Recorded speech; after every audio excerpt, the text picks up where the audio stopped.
Olá,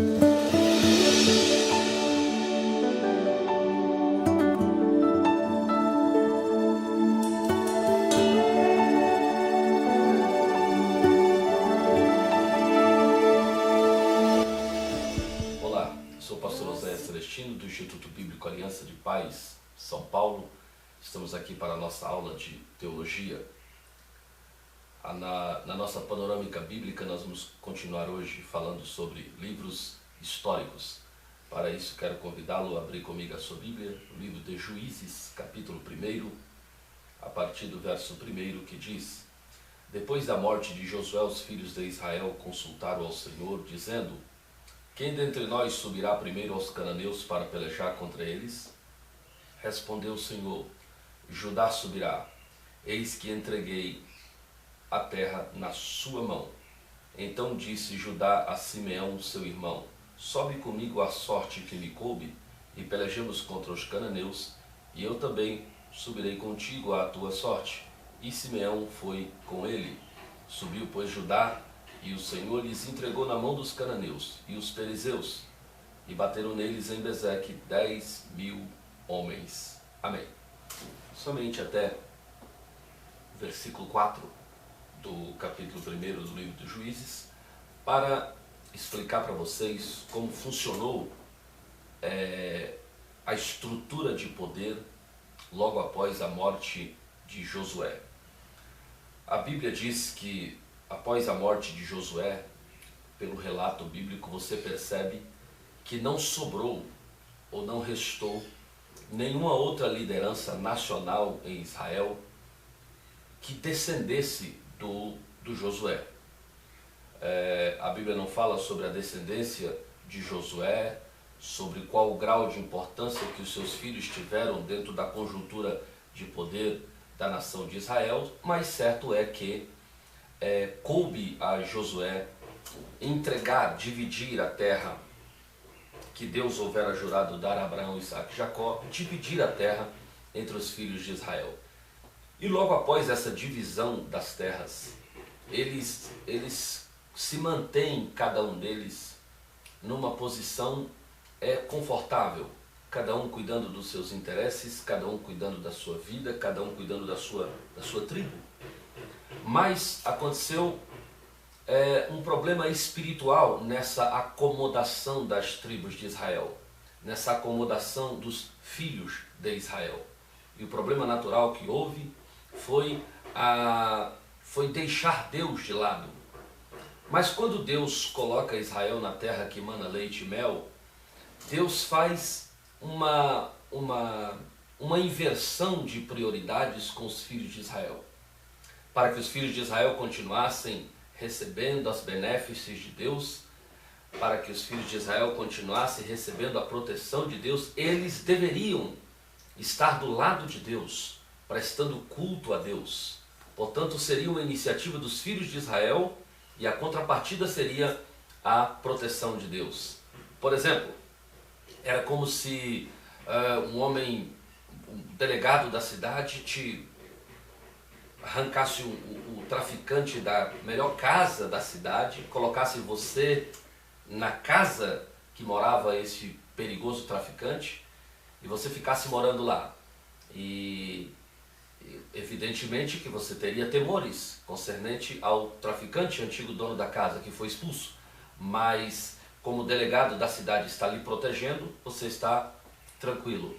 No momento, enquanto você tem a proteção do delegado da cidade, você está satisfeito, você está tranquilo, você está quieto. Mas no momento em que esse delegado sai da cidade ou não está mais morando na cidade, você fica à mercê do medo, dos temores. O que Deus fez com Israel foi colocá-los, plantá-los numa terra que já tinha dono. E Deus disse anteriormente: vou plantar vocês numa terra, e lá tem 7 nações mais poderosas e mais numerosas do que tu. Quando você chegar lá, vocês vão expulsar essas nações, eu vou dar vitória a vocês contra essas nações e vocês vão morar na casa deles. Só que essas nações ficaram avizinhando Israel durante ou ao longo de toda a sua história. De modo que enquanto Israel estivesse em contato espiritual aprofundado com Deus, a proteção estava garantida. Mas no momento em que Israel começasse a deixar o Senhor, esquecesse dos mandamentos de Deus, então a tendência natural é que esses inimigos viessem de novo atacar Israel. E nessa que os inimigos viessem atacar Israel, Israel clamaria ao Senhor, então aproximaria o contato espiritual com Deus, de modo que Deus expeliria os inimigos de novo.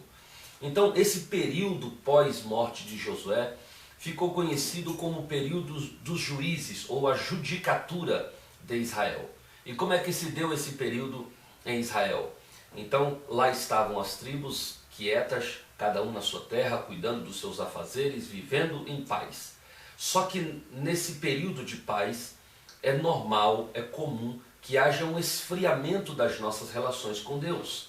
Quando tudo está bem, há uma tendência natural do esfriamento com Deus, do esfriamento das nossas relações com Deus, com os seus cultos, com as suas festas e assim por diante.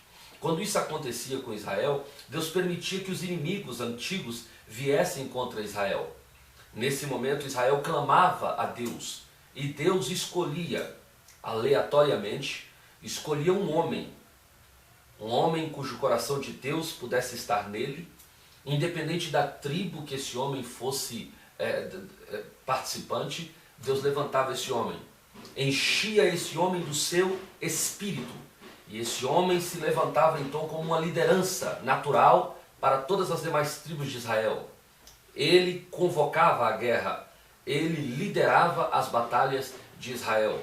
No momento em que a batalha era vencida, que o inimigo era derrotado, que a paz voltava aos termos de Israel, esse juiz que havia liderado a batalha, ele ficava sendo uma espécie de supremo tribunal de todas as demais tribos, de modo que se houvesse alguma pendência entre tribos ou grandes pendências que os senhores das tribos não conseguissem resolver, eram trazidas a esse juiz supremo e ele então resolvia aquela causa, punha um ponto final naquelas contendas e assim por diante. Só que no momento em que esse juiz ia se envelhecendo, no momento em que a terra ia passando por muitos anos sossegada e quieta, a importância desse juiz ia diminuindo ao longo do tempo.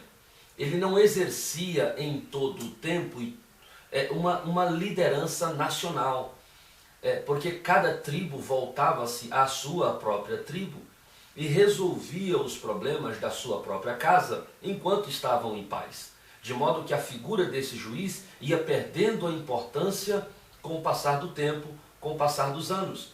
De modo que nenhum desses juízes de Israel deixaram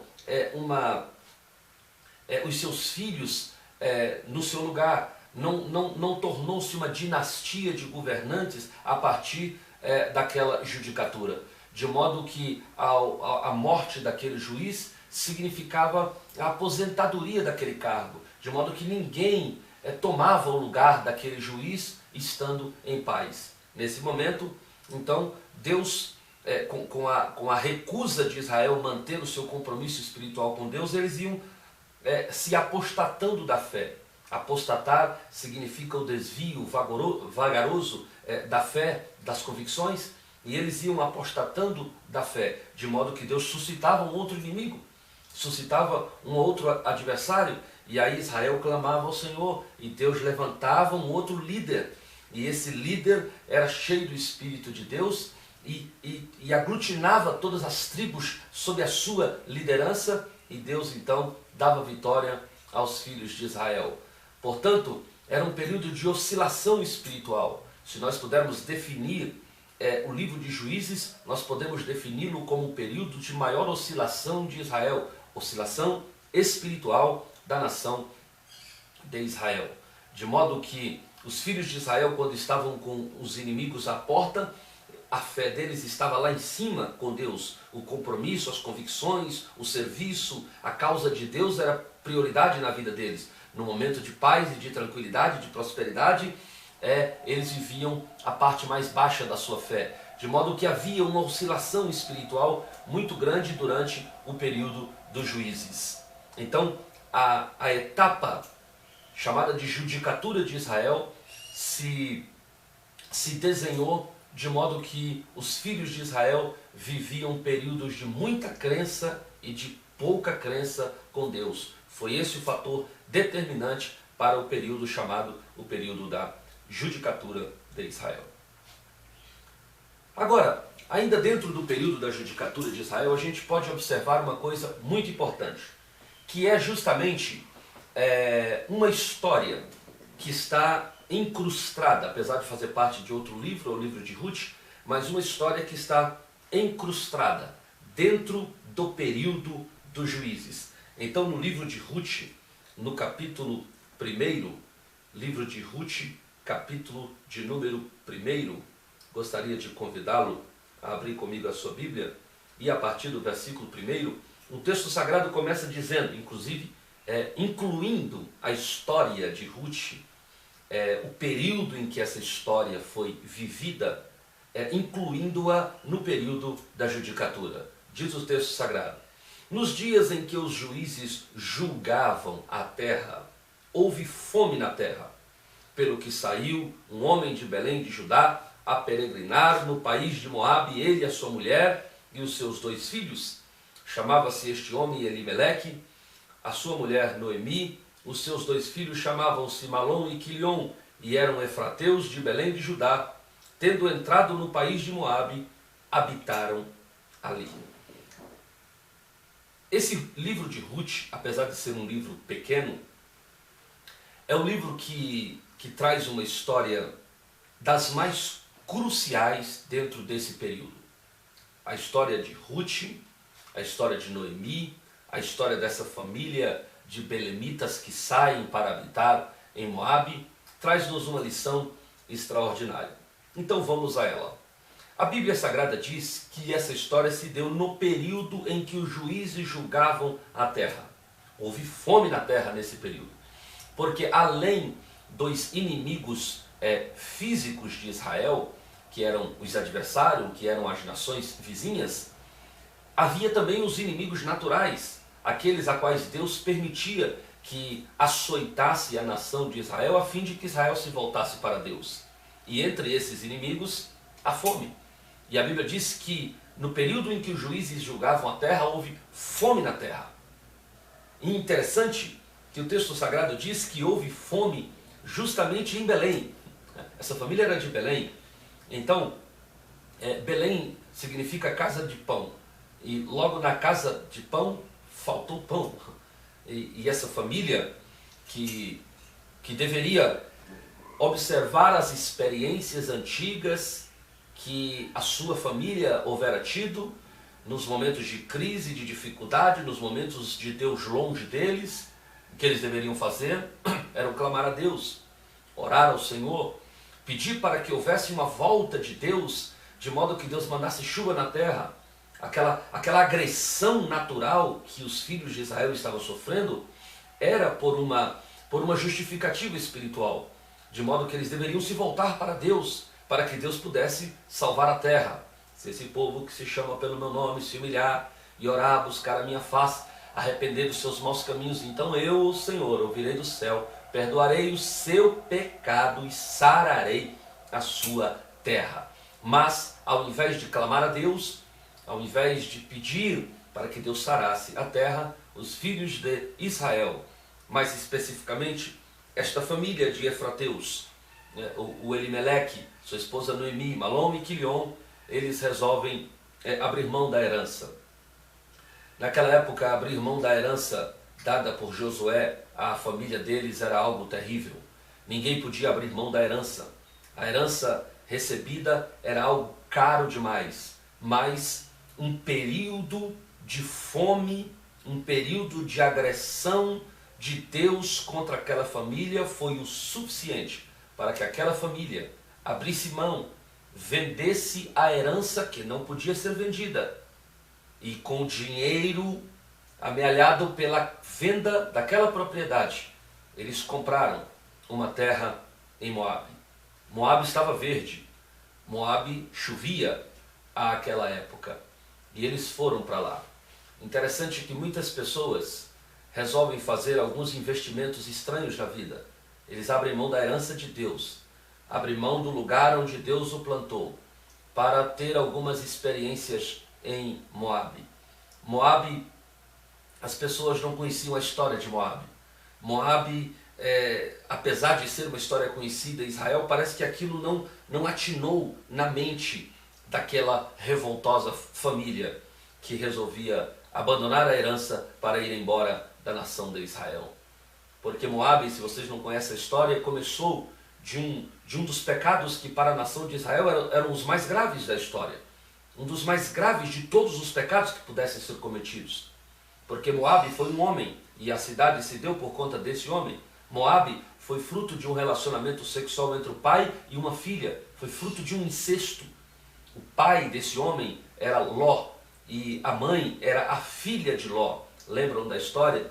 Quando Deus tira Ló e as suas duas filhas e a sua esposa, que depois foi convertida em estátua de sal porque olhou para trás, mas as duas filhas sobem para as montanhas com o pai e pensando serem as últimas pessoas ali daquela região, elas resolvem deitar com o seu próprio pai depois de havê-lo embebedado para suscitar semente do seu pai.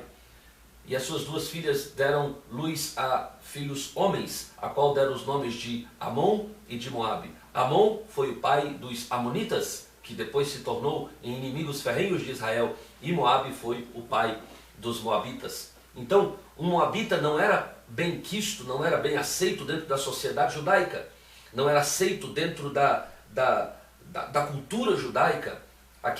Os descendentes de Moabe traziam consigo o peso do pecado de seus pais, de modo que era uma nação que Israel repelia, apesar de serem parentes longínquos, mas Israel detestava aquela nação, de modo que Deus usa essa rebeldia de Noemi, Elimeleque e os filhos que vão para Moabe para traduzir e para fazer uma coisa extraordinária na nação de Israel. Deus precisava quebrar o orgulho que estava sobre a nação de Israel.